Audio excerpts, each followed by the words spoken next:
The Duke of Cambridge and the Duke of Sussex, who have been at the centre of an ongoing rift, will be together for the unveiling of a statue in memory of their late mother in the sunken garden of Kensington Palace, one of Diana's most treasured retreats, this afternoon on what would have been her 60th birthday.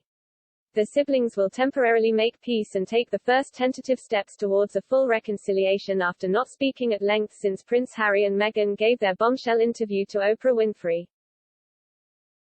But they will attempt to build bridges when the stunning monument to Diana, Princess of Wales, is officially opened and they make separate emotional speeches. And repairing their fractured relationship would be the greatest honor to her memory, according to royal biographer Robert Lacey. He told Express.co.uk, "I think we can expect they will be the first to understand how some sort of reconciliation would be the finest tribute they could make to their mother. Now whether that can happen quickly is another question. I think it's more likely to be the beginning of a slow reconciliation. But it's hopeful." The brothers are set to meet informally after the ceremony to discuss their ongoing rift, which deepened after Harry's tell-all interview and subsequent podcast accusations about suffocating life in the firm and accusations of racism. But their father Charles will be absent from both events, further increasing speculation he is still seething after his youngest son's outbursts and attacks. It is not known if they will be joined by Prince William's wife the Duchess of Cambridge, who has previously acted as peacemaker between the pair. A royal source said last night, "Tensions are undoubtedly running high, but this project is incredibly personal to both brothers and they both realize that it is important to put any differences aside for the ceremony at least. There is definitely a feeling that both camps are prepared to come together and put on a united front for such a special occasion." Today's unveiling will be a small and intimate affair and the first real chance for William and Harry to start to attempt to bury the hatchet. Diana's sons and close family, including Diana's brother Earl Spencer and older sisters Lady Sarah McCorquodale and Jane Fellows, will attend along with members of the statue committee, sculptor Ian Rank Broadley and garden designer Pip Morrison. A royal source described the ceremony as being a small event and a very personal moment for the family. Mr. Lacey, who is the historical consultant to Netflix series The Crown, said there are some quite convincing reasons for the once close brothers to repair their relationship. He said, "Meghan's a successful actress and Harry does his work for charity, but at the end of the day their appeal and hence their commercial appeal and commercial contracts they've got to live on does depend on maintaining some sort of link with the royal family." Mr. Lacey added, "And then on the other side, as William looks into the future of his monarchy, he and the monarchy that he will take over and which is beginning to shape already, he doesn't want to exclude the only mixed-race members of the family from royal status or from being members of the family." Harry and Meghan are no longer working members of the family, but that doesn't stop them being blood members of the family.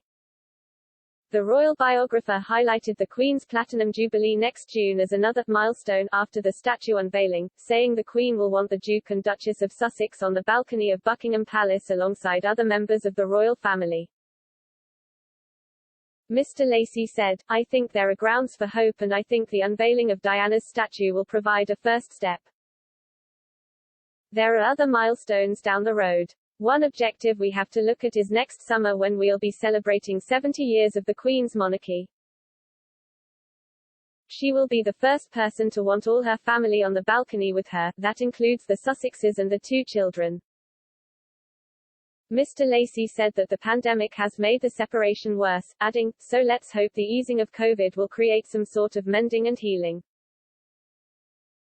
The unveiling was due to be larger with many of Diana's friends invited, but COVID restrictions meant it had to be scaled back.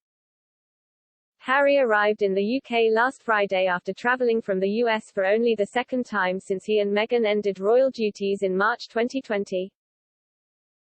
The Duchess of Sussex has stayed in California with their newborn daughter Lilibet Lily, Diana and 2-year-old son Archie. Harry has been quarantining at his and Meghan's former Windsor home Frogmore Cottage. He finished his 5 days of quarantine on Wednesday and was pictured heading out to a charity event at Kew Gardens last night. The princes were briefly reunited at the funeral of their grandfather Philip, the Duke of Edinburgh, at Windsor Castle, on April 17. Aside from that, they have not been seen together since an uncomfortable encounter in March last year at a Commonwealth Day service at Westminster Abbey. The statue was commissioned by the brothers to celebrate the positive impact their mother had on hundreds of millions of people here in the UK and around the world. Work on the garden started in 2019, and since 5 gardeners have spent 1,000 hours planting. It will be a lasting tribute to the woman affectionately known as the Queen of People's Hearts. With more than 4,000 individual flowers, including 500 lavender plants, 200 roses, of 5 varieties including ballerina and blush noisette, 300 tulips, 100 forget-me-nots, 100 dahlias, and 50 sweet peas. Ms. Morrison said, "This has been a very special project to work on, as the sunken garden was a favourite place of Diana, Princess of Wales. We have worked carefully to ensure that the new layout and planting scheme complements the statue, providing a calming place for people who visit Kensington Palace to remember the princess." The garden and statue of Diana will be free to view during Kensington Palace Gardens opening hours.